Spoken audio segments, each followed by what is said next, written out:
देश corona virus की आग में जल रहा है, लेकिन किसान आज भी दिल्ली, यूपी, हरियाणा व अन्य राज्यों में आंदोलन कर रहे हैं और अपनी मांगों पर अड़े हुए हैं। जैसा सभी को मालूम है, दिल्ली को ऑक्सीजन की सख्त जरूरत है और सरकार अन्य राज्यों से दिल्ली को ऑक्सीजन देने की कोशिश भी कर रही है, लेकिन किसानों की जिद के कारण बॉर्डर नहीं खोले जा रहे। इसी पर सिरसा टोल पर बैठे किसानों ने खुलकर बात की। किसानों का कहना है कि मोदी जी की जिद के चलते महामारी फैल रही है। केजरीवाल तो किसानों का साथ ही दे रहे हैं। वहीं किसानों ने चुनाव आयोग पर भी साधा निशाना और कहा, जहां चुनाव हो रहे हैं, बड़ी बड़ी रैलियां हो रही हैं, वहां कोरोना क्यों नहीं है? आखिर दूसरी जगह पर ही क्यों कोरोना के केसेस दिखाई दे रहे हैं? देखें पूरी खबर। नमस्कार दोस्तों, मैं talent of India Rohta Singh Yogi आज आपको लेकर आया है सिरसा हरियाणा।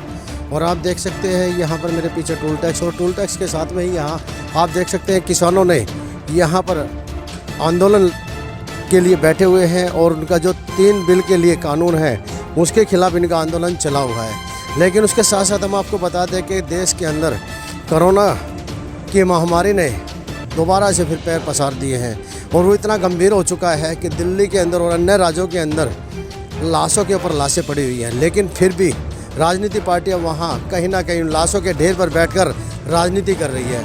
तो यहाँ इस समय हम बात करते हैं, यहाँ जो किसान बैठे हुए हैं, क्या उनके अंदर कोरोना को लेकर कोई डर नहीं है? क्या देश के साथ वो खड़े हैं या नहीं खड़े हैं? क्योंकि आज जो समस्या है वो सबसे भारी समस्या है। तो आइए जानते हैं, और ये आंदोलन आखिरकार कब तक रहेगा?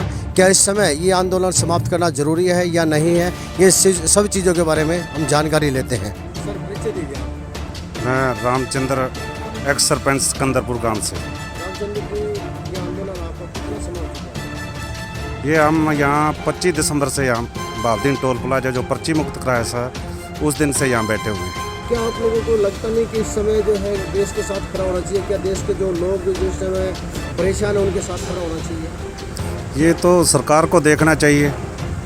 अगर सरकार को ऐसा लगता है कोई देश पे संकट है, भयंकर समस्या है, तो हमारी समस्या हल कर दे, उसी दिन चले जाएंगे। अगर वो आपकी समस्या हल नहीं करते तो आप इसी तरह से बैठे रहेंगे? बिल्कुल ऐसे तरह डटे रहेंगे। देश के अंदर जो अगर मान लें जिस तरह से कोरोना जो और ज़्यादा भयंकर होता जा रहा है, ऐसी स्थिति में क्या आप लोगों को नहीं परेशान कर सकता है? नहीं, ऐसे कोई हालात नहीं है यहाँ जहाँ हम बैठे हैं, जहाँ कोई ऐसी पोजीशन नहीं है। हम यहाँ बैठे हैं, दिल्ली बॉर्डर पे बैठे हैं, यहाँ पे बिल्कुल हालात ठीक हैं।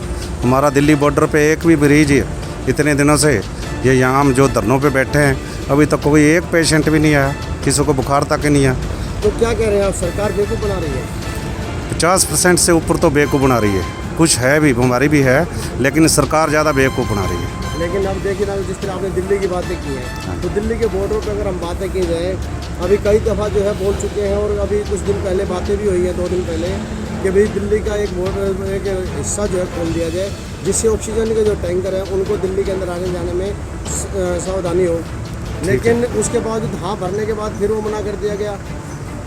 नहीं, ऐसी कोई बात नहीं है। हमारी जो देश के साथ होना चाहिए ना। बिल्कुल देश के साथ हैं, आगे खड़े हैं हम।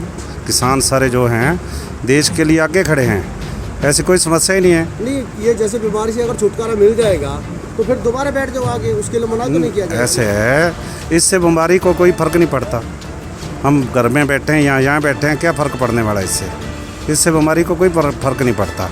ऐसा है, हम जो इसके नियम हैं उसकी पालना कर रहे हैं, उसके साथ से बैठे हैं। जहाँ जो हमारे लोग आते हैं, मास्क लगाते हैं, हम सैनिटाइजर का प्रबंध, सारा प्रबंध हमने कर रखा है, ऐसे कोई दिक्कत नहीं। क्या नाम सर आपका? देवराज। देवराज जी, कब से बैठे हुए हैं? 4 महीने हो गए हमारे। क्या कहेंगे आप कोरोना की बीमारी पर? कोरोना की बीमारी पे ऐसा है जी, जो हिंदुस्तान के अंदर ये महामारी फैलाने वाला है वो इलेक्शन कमीशन है। सरकार उसके साथ मिली हुई है। उनको सिर्फ सरकार चाहिए बीजेपी की, हर स्टेट में आदमी रहें या ना रहें। कोरोना फैलाने के लिए 2 वर्ग जिम्मेदार हैं, इलेक्शन कमीशन और हिंदुस्तान की सरकार। अब वो आपको पता ही है, वहाँ रैलियाँ नहीं चल रही थी बंगाल में, केरला में, असम में, जितने स्टेटों में ये इलेक्शन हुआ है, तमिलनाडु में, तो वहाँ रैलियों में बंदे नहीं आते। कितने लोग आते हैं? यहाँ देखो आप कितने के लोग बैठे हैं और दूर दूर बैठे हैं। वहाँ तो पता नहीं लाखों लोग आ रहे हैं, ये खुद कहते हैं इतने लाख हमारी रैली में लोग आएंगे, और वहाँ कोरोना नहीं है। लेकिन दिल्ली सरकार ने तो किसानों का साथ दिया है। दिल्ली सरकार खुद ये कह रही है कि भाई आप हमारे बॉर्डर को छोड़ दीजिए। दिल्ली सरकार ने कभी नहीं कहा दिल्ली बॉर्डर छोड़ दीजिए ना, ये नहीं कहा दिल्ली सरकार सरकार नहीं कह रही? नहीं कहा, दिल्ली सरकार ने नहीं कहा। केजरीवाल खुद जाता है बॉर्डरों पे, किसानों को शहीद करता है और उनको योगदान देता है हर चीज़ में। बॉर्डर पे के ऊपर कोई बता दो बॉर्डर के ऊपर क्या कोरोना आया है। तो केजरीवाल कह रहा है कि आप बैठे रहिए, केजरीवाल ने कभी भी नहीं कहा यहाँ से उठ जाओ, वो सहयोग कर रहा पूरा। बिल्कुल किसानों के साथ है वो। अभी भी इस स्थिति में भी वो सहयोग कर रहा है इसमें। हम तो ऐसा है जी, जो देश का अन्नदाता है उसके ऊपर हमला हुआ है, आपको पता ही है। क्योंकि लेकिन आज देवराज जी अगर बात की जाए, जिस तरह के आज जो हालात हैं, वो तो एक राज्य की बात तो नहीं, ये तो कई राज्यों की है और कई राज्यों के अंदर लाशों के ऊपर लाशें पड़ी हुई हैं। देवराज जी, अगर आज हम ऐसी स्थिति में अगर हम राजनीति की बातें करें, नहीं, राजनीति की बातें नहीं कर रहे हैं, लेकिन हम तो ये कह रहे हैं इलेक्शन कमीशन की राजनीति नहीं है, सरकार की गलती है। महामारी को रोकने में इनका कोई मतलब प्रावधान अच्छे नहीं करे, उन्होंने प्रबंध नहीं करे रोकने के लिए। जी जाने नहीं है तो ऑक्सीजन तो हमारे को हर वक्त चाहिए, जहाँ बैठो वो भी, तो ऑक्सीजन के बगैर हम जिंदा कैसे रहेंगे। और जो हॉस्पिटल में चला गया उसको तो जाते ही ऑक्सीजन चाहिए ना। सरकार ने क्या प्रबंध करा? जो हमारा बजट पास होता है हेल्थ के लिए, वो पैसा कहाँ जा रहा है? वो पैसा दो बजट पास हुए हैं, पिछला भी और अब वाला भी। जब बजट पास हो जाता है उस वक्त क्या होता है कि उस वक्त यहाँ महामारी फैल जाती है, क्योंकि जो पैसा है उसका हमारे को, हम लोगों को पता ही नहीं है वो पैसा कहाँ खर्च हो रहा है। और जब सही जगह पे खर्च ही नहीं हो रहा है तो उस बजट का क्या मतलब हुआ? हमारे जो आम लोग हैं उनको क्या फैसिलिटी मिल रही है इसकी? क्या नाम है सर आपका? नसीब सिंह जी, नसीम जी, कहाँ के हैं आप? गांव संघा पंजाब से जी। तो नसीम सिंह जी, आप तो यूथ हैं, क्या कहेंगे इस पर? क्या राजनीति का ये षड्यंत्र है, या जिस तरह की बीमारी ने जो आज कई राज्यों को घेर लिया है, बीमारी भी है पर ऐसी स्थिति में राजनीति की बातें उठाना ज़्यादा क्या ठीक है?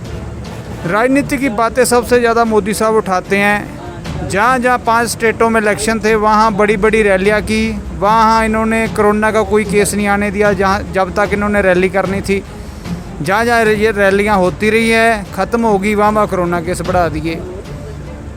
3-3 हज़ार करोड़ की मूर्ति तो बना दी हमारे देश के लिए, पर 3-3 हज़ार करोड़ के कोई हॉस्पिटल नहीं बनाए, कोई सेहत सहूलतों पे इन्होंने बस्ट नहीं लगाया।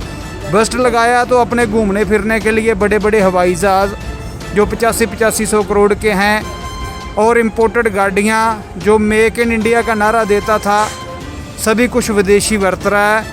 यहाँ तक कि सूट बूट पेन और हवाई जहाज़ और गाड़ी भी सभी कुछ इसका विदेशी है, लोगों को मूर्ख बना रहा है। कोरोना का इन्होंने बीमारी है भी कुछ ज़्यादा फैला रखे ताकि कोई नौजवान पढ़ ना पाए, अपने एग्ज़ाम ना दे पाए और अपने हक ना मांग सके। और किसानों से ये चाहता भी बॉर्डर खाली हो जाए कोरोना के नाम पे, ये जानबूझ के ज़्यादा फैला रहे हैं। बाकी कभी भी धरनों से कोरोना नहीं फैला। किसान जो भी प्रोटोकॉल है उसका पालन कर रहा है। ये देखो हमारी जेबों में सैनिटाइज़र है, मास्क हमारे लगे हुए हैं, पूरी दूरी बना के बैठे हुए हैं। किसान अपने धरने में कोरोना के जो प्रोटोकॉल हैं, जो नियम हैं, वो पूरे कर रहे हैं। धरने में ये कोरोना नहीं फैलेगा। सर, ये तो कहना है कि मतलब बचकानी बातें हो जाएंगी कि भाई धरने में कोरोना नहीं फैलेगा, क्योंकि देखो बीमारी कब किसको अपनी चपेट में ले ले कोई नहीं जानता। और जो इस तरह के जो वायरस होते हैं, ये वायरस जिस तरह के मोबाइल, कोई भी मोबाइल हुआ अपने या कोई भी कंप्यूटर हुआ, वायरस से 1 मिनट में हैंग कर देता है, तो इंसान को कब हैंग कर देगा ये जानते नहीं। सर जब हम ऐसे तो कहना गलत हो जाएगा। देखो ऐसे तो अभी क्योंकि देखो उन लोगों के लिए थोड़ा सा पता है क्या दर्द होगा, जिन लोगों के घरों में आज लोग तड़प तड़प के मर रहे हैं, ये उन लोगों के लिए थोड़ा सा मजाक सा लगेगा। सर हम जो बुजुर्ग आदमी हैं उनको घर भेज दिया है, जो सही शरीर के है, बढ़िया हेल्थ वाले हैं वही धरने पे बैठे हुए हैं, बच्चों को भी घर भेज दिया है। और कोरोना काल का जो प्रोटोकॉल है 6 फुट की दूरी वो भी हम अपना रहे हैं, मास्क भी अपना रहे हैं, सैनिटाइज़र भी अपना रहे हैं। और हमें मुढ़ली जानकारी भी है जब भी किसी को होगा तो हमने क्या करना है, हमें इन सब बातों का ज्ञान है। हम अपना भी बचाव कर रहे हैं, दूसरों का भी बचाव कर रहे हैं। तो जो हम पर जो किसान आपके जो बैठे हुए हैं, हाँ जी, आप उन्हें क्या संदेश देंगे? अगर ऑक्सीजन की कोई गाड़ियाँ आती है, क्या रास्ता दे या ना दे? सर कोई भी किसान ऑक्सीजन की गाड़ी का ना और एम्बुलेंस की गाड़ी का कोई भी किसान रास्ता नहीं रोक रहा।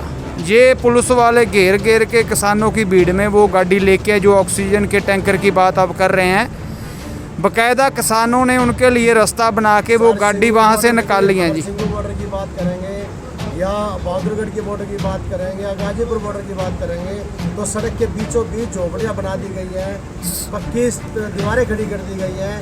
पहले सरकार ने की थी, फिर किसानों ने खड़ी कर ली है अपनी। सर वहाँ पक्के मकान तक बना लिए गए हैं। किसानों ऐसी स्थिति में क्या होगा सर? सर किसानों ने सड़क का आधा हिस्सा बिल्कुल खाली छोड़ा हुआ है ताकि एम्बुलेंस और कोई भी ऑक्सीजन की गाड़ी को कोई गुजरने में दिक्कत ना हो।